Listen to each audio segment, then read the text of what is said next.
Keesokan harinya, semua murid kembali dikumpulkan untuk menerima latihan.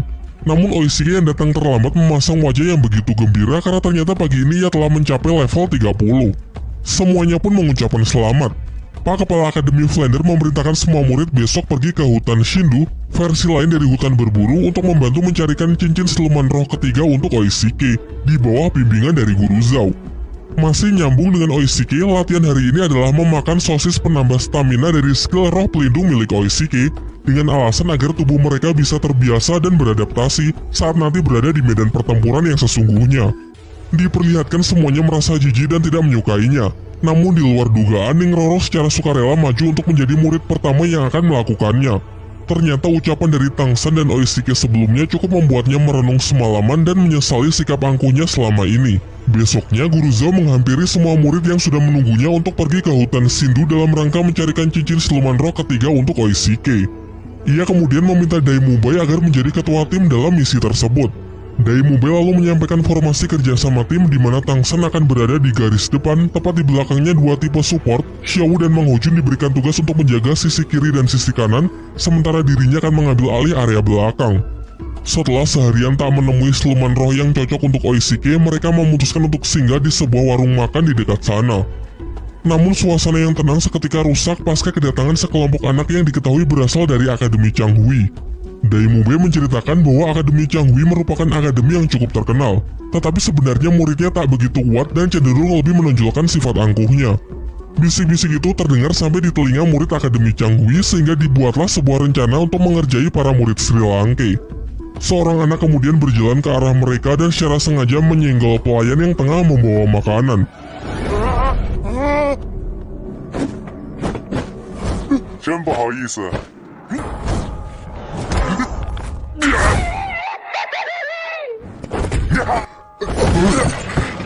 Menyaksikan hal itu, semua murid pun dibuat emosi dan menanyakan mereka ini sebenarnya berasal dari akademi mana. Namun Dai Mubai justru meledek mereka dengan mengatakan bahwa kalian tidak layak untuk mengetahuinya. Jelas hal itu membuat mereka semakin marah dan serentak maju untuk menyerang.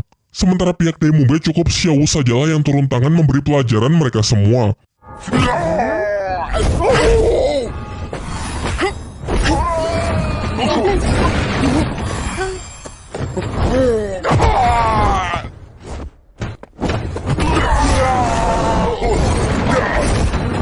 Perseteruan yang semakin memanas memaksa guru dari Akademi Changhui untuk turun tangan. Dia adalah seorang master roh pemilik kekuatan roh pelindung jenis hewan penyu hitam yang telah mencapai level 50. Ia kemudian menanyakan di manakah guru mereka. Namun pihak Sri Lanka kembali meledeknya dengan mengatakan kalau ia juga tak layak untuk mengetahui hal itu. Dan jika mau bertarung mereka saja sudah lebih dari cukup. Sampai ketika mereka nyaris bentrok, pemilik restoran pun meminta jika mereka ingin berkelahi maka jangan dilakukan di dalam warungnya. Sebelum keluar, Tangsan menyusun sebuah strategi karena pasti tak akan mudah menghadapi Master Roh yang sudah berada di level 50. Menurutnya jenis roh pelindung penyu hitam adalah jenis kekuatan dengan durability yang sangat tinggi namun tidak memiliki damage yang besar. Singkat cerita, pertarungan mereka pun dimulai yang dimeriahkan oleh sorakan para murid Akademi Changhui. Serangan pertama dimulai dari skill pukulan gelombang udara dari Dai Mubai, disertai tembakan api Mang Hojun di sisi kanan dan didukung oleh rumput biru perak milik Tangsan untuk membatasi pergerakan lawannya.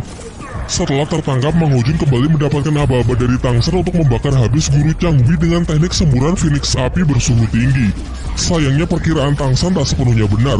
Guru Akademi Changhui memiliki skill serangan nafas dingin yang luapannya sanggup membekukan udara dalam sekejap. Suying yang mencoba mengambil kesempatan untuk melancarkan serangan jarak dekat justru tangannya terjebak dalam kubah es. Beruntung dengan refleks Dai Mubai segera mendekat untuk menghancurkan kubah tersebut. Dilanjutkan dengan Tangsan yang kembali berusaha mengikat lawan, dikombinasikan dengan api Mang Hojun. Dai Mubai yang sempat terpengaruh provokasi mengambil resiko untuk menyerang yang mengakibatkan radang dingin di tubuhnya semakin parah. Sementara itu Mang Hojun kembali beraksi dengan semburan Phoenix api untuk menghalau serangan nafas es yang mengarah langsung ke Dai Mubai, sehingga terjadilah bentrokan antara dua elemen yang saling bertolak belakang.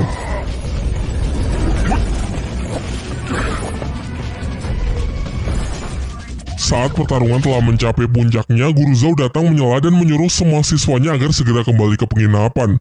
Namun guru Akademi Canggu yang masih tak terima meminta para murid Sri Lanka untuk meminta maaf karena telah merendahkan akademinya. Akan tetapi Guru Zhou mengatakan bahwa tak perlu ada yang meminta maaf. Ia malah mempertegas bahwa Akademi Canggu memanglah akademi yang cukup terkenal, namun keangkuhannya hanya bisa menindas orang-orang yang lebih lemah saja. Pertarungan pun kembali dilanjutkan dengan Guru Zhou yang menggantikan para murid Akademi Sri Lanka.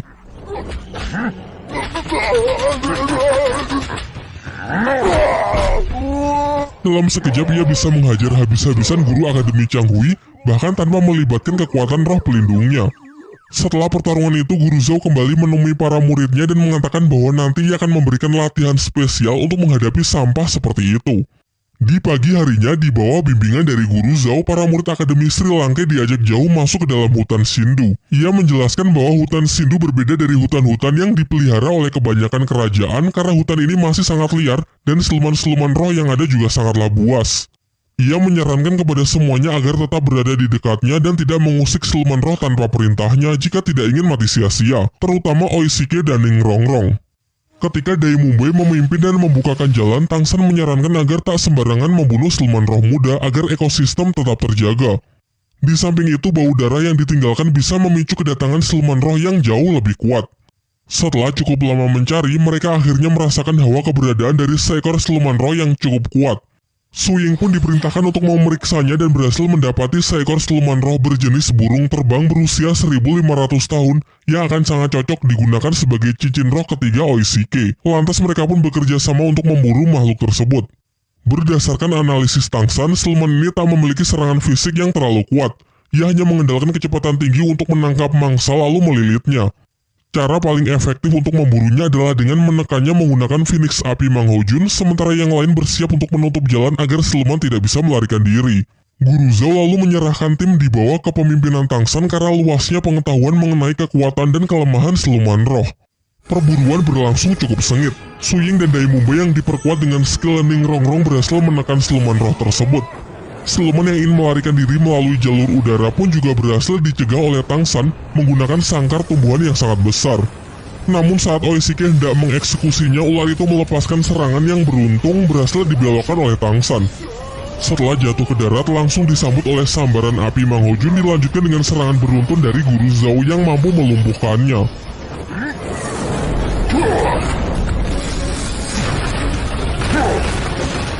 Guru Zhou lantas segera menyuruh Oishike untuk mengambil cincin rohnya, akan tetapi tiba-tiba datang seorang nenek bersama cucunya yang mengklaim bahwa siluman roh ular terbang adalah miliknya yang akan menjadi cincin roh ketiga untuk cucunya.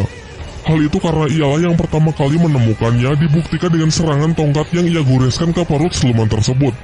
Menanggapi hal itu, Guru Zhou tidak bertindak gegabah karena nenek itu merupakan salah satu senior master roh yang bernama Cao Tianxiang. Di dunia persilatan ia merupakan master roh yang sangat disegani. Bersama pasangannya yakni bangsawan naga Mengsu, mereka menjadi duo maut terkuat yang dikatakan mampu menandingi seorang master roh bergelar Daoluo. Walaupun begitu, Guru Zhou masih bersikeras untuk menolak memberikan siluman roh tersebut. Ia beralasan meski Cao Tianxiang yang menemukannya terlebih dahulu, namun ialah yang berhasil menangkapnya. Sampai akhirnya diputuskan untuk menggunakan hukum master roh guna menyelesaikan permasalahan ini. Hukum itu menyatakan bahwa sesama master roh harus saling bertarung demi memperebutkan siluman roh, sehingga Oishike ditantang untuk menghadapi cucunya yang bernama Meng Yiran, master roh level 30. Namun Guru Zhou menolak mengingat muridnya merupakan master roh bertipe support. Mendengar hal itu, tiba-tiba dari belakang Tang San maju dan menyatakan bahwa ia bersedia mewakili Oishike untuk bertarung melawan Yiran.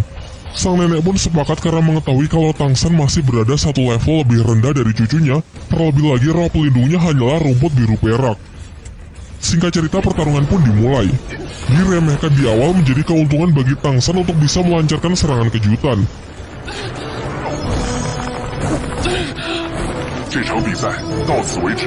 Namun Yiran ternyata juga tidak selemah itu. Berkat roh pelindung ularnya, ia dengan mudah bisa meloloskan diri dari perangkap tali akar milik Tang San. Bahkan racun pelumpuh yang ia gunakan juga sama sekali tak berpengaruh, karena basically kekuatan ular milik Yiran juga beracun. Merupakan sebuah cara yang sangat efektif untuk melawan racun dengan racun. Menggunakan senjata tombak beracun, ia kemudian melancarkan serangan belasan. Tidak begitu cepat, namun cukup merepotkan karena jumlahnya yang lumayan banyak. Tang San pun berusaha mendekat dan berhasil menghentikan serangan tersebut yang dikendalikan oleh tongkat ular milik Yiran. Mulailah mereka membenturkan energi roh yang saling berusaha menekan satu sama lain. Setelah cukup lama saling menekan, pertarungan itu pun akhirnya dimenangkan oleh Tang San sehingga hak milik atas siluman roh ular terbang kini diserahkan kepada Oishike. Oishike lalu segera mengeksekusi siluman roh tersebut dan mulai proses kultivasi untuk mendapatkan cincin roh ketiganya. Di sisi lain, Tang San yang kehabisan tenaga pasca pertarungannya dengan Yiran juga berkultivasi untuk memulihkan kekuatannya. Singkat cerita, Oishike telah selesai dengan proses penyerapannya dan telah berhasil memperoleh cincin ketiga serta mengunlock skill baru, yaitu sosis terbang. Barang siapa yang memakan sosis tersebut, maka akan bisa terbang selama 1 menit dengan kecepatan ular terbang. Ketika Guru Zhou ingin mengajak semuanya untuk kembali ke akademi, tiba-tiba Tang San yang sudah tersadar menyela dan mengatakan kalau kini ia juga telah berhasil mencapai level 30, sehingga sekarang ia juga ingin mencari siluman roh untuk dijadikan cincin ketiganya. Mendengar hal itu, Guru Zhou yang terlihat senang setuju lalu mengajak semuanya untuk mencari tempat yang aman untuk beristirahat terlebih dahulu. Di malam harinya saat tengah beristirahat, mereka membicarakan mengenai siluman roh yang selalu diburu oleh manusia. Guru Zhou mengatakan kalau sekarang semakin sulit mencari cincin roh, padahal dulu di pinggiran hutan saja banyak terdapat siluman roh berusia ribuan tahun. Menanggapi itu, Tang San berpendapat kalau itu semua adalah ulah manusia yang sebenarnya jauh lebih ganas ketimbang siluman roh. Perburuan yang terus dilakukan membuat para siluman roh pasti suatu saat akan mengalami kepunahan. Dan jika siklus ini terus berjalan, maka akan datang suatu hari di mana seorang Master Roh tak akan bisa naik tingkat karena tidak ada lagi cincin roh yang tersedia. Semuanya pun termenung sejenak, termasuk Guru Zhou yang berpikir kalau narasi Tang San memang cukup masuk akal. Di tengah pembicaraan, mereka tiba-tiba diserang oleh seekor siluman roh berjenis kera raksasa yang merupakan raja hutan bagi para siluman roh.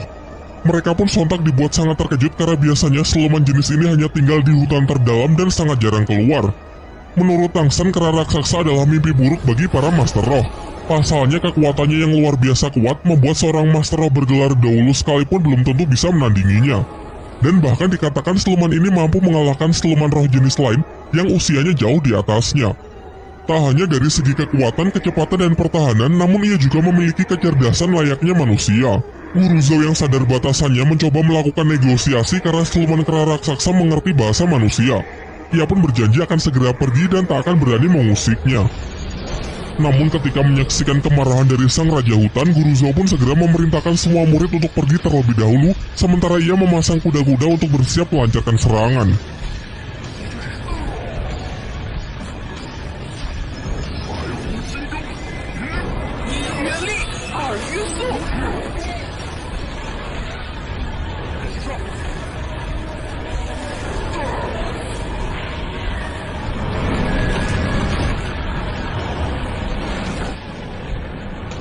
Hingga saat amukannya menghempaskan mereka semua, menjadikan kesempatan yang bagus untuk bisa melarikan diri.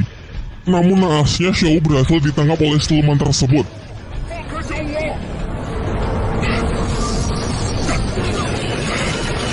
Guru Zhou yang melihatnya sangat emosi dan benar-benar all out menggunakan skill dari cincin roh ketujuhnya. Merupakan skill terkuatnya, yaitu wujud roh dari beruang hutan untuk menghantam siluman kera raksasa. Namun hal itu juga sia-sia. Sementara Tang San yang berupaya menyelamatkan Xiao berusaha mengejar siluman itu, hasilnya pun sama saja. Ia pun juga tidak bisa berbuat apa-apa.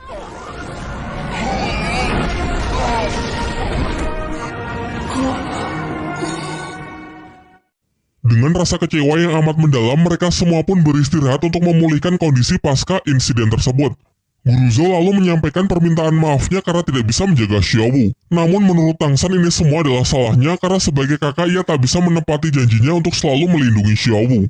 Ia yang masih belum menyerah meminta sosis terbang dari Oishike untuk mengejar Xiao meskipun sebenarnya kondisi Tang San sekarang tidak memungkinkan lagi. Usahanya tersebut didukung oleh Ning Rongrong yang memberi buff kekuatan dari skill roh pelindungnya.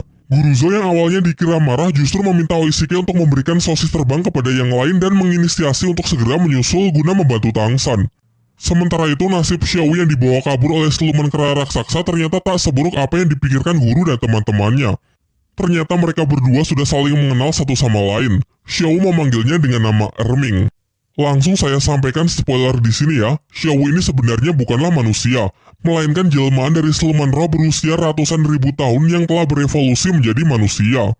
Ia kemudian meminta Erming untuk menjaganya sejenak karena ia akan melakukan kultivasi untuk mendapatkan cincin roh ketiganya. Berkat statusnya sebagai mantan siluman roh, Xiao memiliki kemampuan untuk menyerap cincin roh siluman tanpa harus membunuh mereka.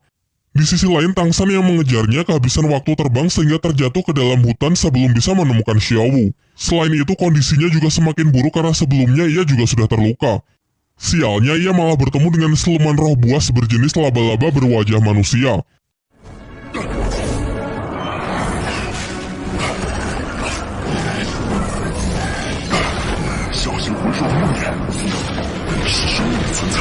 Tang San pun dibuat sangat kewalahan, karena baik dari kekuatan, kecepatan maupun pertahanan dari siluman tersebut sangatlah kuat. Ditambah lagi makhluk ini memiliki racun yang sangat mematikan. Di tengah pertarungan tersebut, Tang San teringat ucapan dari Master Xiao bahwa siluman laba-laba berwajah manusia merupakan jenis siluman roh yang akan sangat cocok untuk Tang San. Namun akan sangat berbahaya mengingat kekuatan serta racun yang mematikan yang dimilikinya.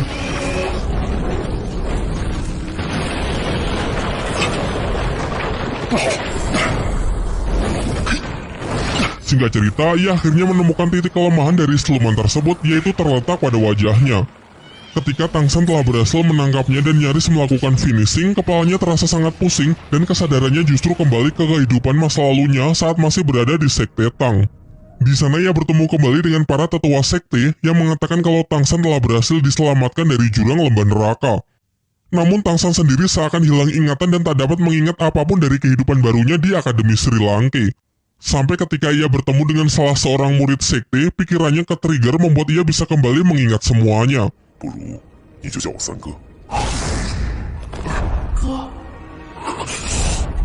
Ia pun lantas bertekad kembali ke kehidupannya di Akademi Sri Lanka karena teringat Xiao Wu yang harus segera diselamatkan. Dan benar saja, saat membuka mata dirinya terikat oleh jaring laba-laba dan terkena racun yang memberikan efek halusinasi sesuai dengan apa yang tertinggal di dalam ingatan targetnya. Tang San pun kembali melakukan perlawanan dan akhirnya berhasil melepaskan diri dari ikatan jaring laba-laba tersebut. Karena benar-benar sudah terdesak, ia tak punya pilihan lain selain menggunakan kekuatan roh pelindung di tangan kirinya, yaitu Palu Houtian untuk menghantam keras makhluk jahanam tersebut. Sampai akhirnya setelah berusaha keras, ia dapat membuka pertahanan si laba-laba lalu segera mengeksekusinya. Sebelum memulai proses penyerapan, Tang San beristirahat sejenak untuk mengeluarkan racun yang semakin menyebar ke seluruh tubuhnya. Namun tiba-tiba ia dikejutkan oleh kedatangan beberapa orang yang ternyata mereka adalah pasangan ular naga Mengsu bersama cucunya Meng Yiran. Secara kebetulan lagi ternyata siluman laba-laba itu adalah incaran cincin roh ketiga untuk Meng Yiran. Mereka pun jelas sangat marah karena Tang San telah menggagalkan perburuan siluman roh untuk cucunya sebanyak 2 kali. Namun di sisi lain Mengsu juga sangat terkejut setelah tahu bahwa Tang San sanggup membunuh siluman laba-laba itu seorang diri. Kemudian Tang San menyampaikan pembelaannya bahwa ia juga terpaksa membunuhnya. Tadi ia hanya berusaha membela diri karena tiba-tiba siluman itu menyerangnya. Mengsu yang tak memperdulikan alasan Tang San memberinya pilihan yang sulit, yaitu jika Tang San bersedia bergabung dengan keluarganya, maka ia akan membiarkan Tang San tetap hidup dan mempersilakannya untuk menyerap cincin roh dari siluman laba-laba tersebut. Namun Tang San dengan tegas menolak tawaran itu. Pasalnya seseorang yang telah bergabung dengan suatu keluarga maka harus mengabdikan seumur hidupnya untuk keluarga tersebut. Sementara dirinya adalah tipe orang yang lebih suka bebas tanpa terikat oleh pihak manapun. Diperlihatkan secara diam-diam Tang San bersiap dengan busurnya untuk berencana menyandera Yiran, karena mustahil ia bisa menang melawan 2 orang legend di hadapannya. Merasa tawarannya tak dihargai, Mengsu pun semakin murka. Ia lalu memberi kesempatan terakhir untuk Tang San untuk menebus kesalahannya yang telah 2 kali mengagalkan kenaikan tingkat dari cucunya. Untuk itu Tang San diperbolehkan pergi, tapi dengan meninggalkan satu lengannya sebagai bentuk kompensasi. Masih mencoba bernegosiasi, Tang San mengatakan akan bersedia bergabung dengan keluarga mereka, namun dengan satu syarat, yaitu mereka harus membantunya mengalahkan seekor siluman roh yang telah menculik Xiao Wu. Awalnya mereka mengentengkan syarat itu karena mudah baginya kalau hanya membunuh satu siluman saja. Akan tetapi ekspresi mereka langsung berubah ketika Tang San mengatakan kalau siluman roh yang dimaksud adalah siluman Raja Kera Raksasa. Mereka malah menuduh kalau Tang San sengaja menjebaknya, karena berhadapan dengan makhluk itu maka sama saja dengan bunuh diri. Bahkan dikatakan kalau Master Roh bergelar Daulo pun belum tentu sanggup mengalahkannya.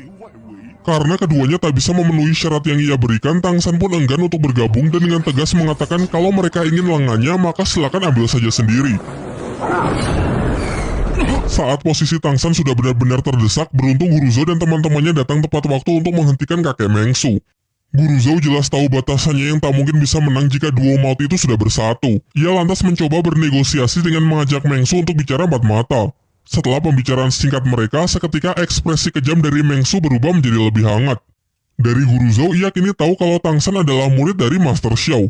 orang cerdas yang menciptakan banyak teori di dunia roh. Oleh karena itu, ia pun kali ini bersedia melepaskan Tang San. Namun saat akan beranjak pergi, Meng Jiren yang masih tak terima dengan Tang San yang telah mengacaukan kesempatannya naik tingkat, menantangnya bertanding dengan taruhan. Jika ia menang, maka Tang San dilarang menyerap cincin roh dari siluman laba-laba tersebut. Namun jika ia kalah, maka Tang San bebas melakukannya. Tang San pun menyetujuinya. Tapi sebelum mulai, Oishike menyela dengan mengatakan bahwa taruhan tersebut kurang adil karena tidak ada sesuatu milik Meng Jiren yang dipertaruhkan. Maka dari itu, ia menambahkan kesepakatan konyol, yaitu jika Meng Jiren kalah, ia harus bersedia memberikan sebuah ciuman. Singkat cerita, karena keduanya telah sepakat, pertandingan pun bisa segera dimulai. Meng Jiren menjelaskan bahwa pertandingannya adalah melemparkan beberapa pisau untuk mengenai daun yang berjatuhan. Pemenang ditentukan dengan membandingkan banyaknya jumlah daun yang bisa mereka tangkap. Diperlihatkan dengan cepat Meng Jiren melemparkan pisau-pisaunya secara akurat sehingga setiap pisaunya berhasil menangkap satu daun tanpa ada yang miss.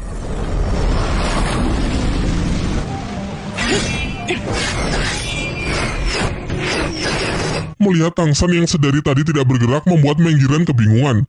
Namun Tang San mengatakan kalau ia sudah melakukannya.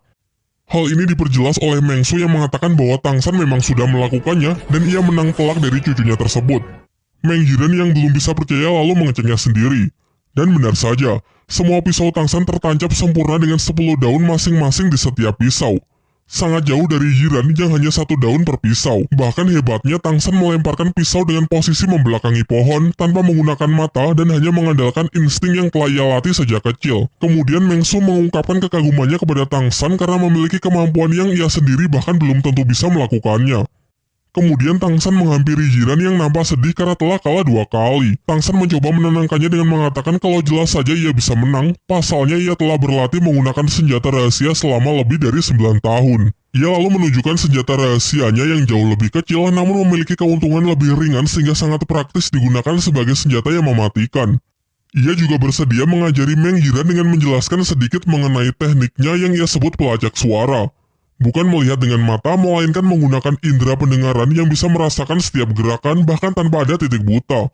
Setelah pembicaraan itu, tiba-tiba Meng Jiren mencium Tang San karena bagaimanapun juga ia telah kalah taruhan.